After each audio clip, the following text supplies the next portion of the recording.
Να λάβει γνώση για αυτό που γίνεται εδώ. Δηλαδή για αυτό που κάνεις. Είναι τρομερό και είναι τρομερό το πόσο απλά τα λες, γιατί μιλάς για δύσκολες έννοιες. Είναι ένα σεμινάριο που δεν σου κουνάει το δάχτυλο και αυτό είναι πάρα πολύ σημαντικό.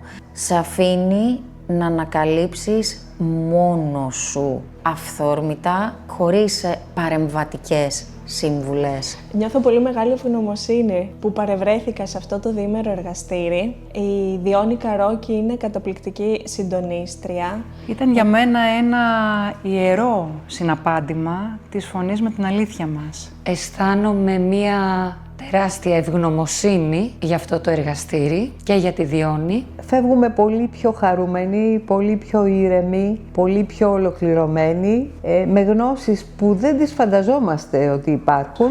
Είναι πραγματικά ένα σεμινάριο που πρέπει να κάνει κάθε άνθρωπος δώρο στον εαυτό του.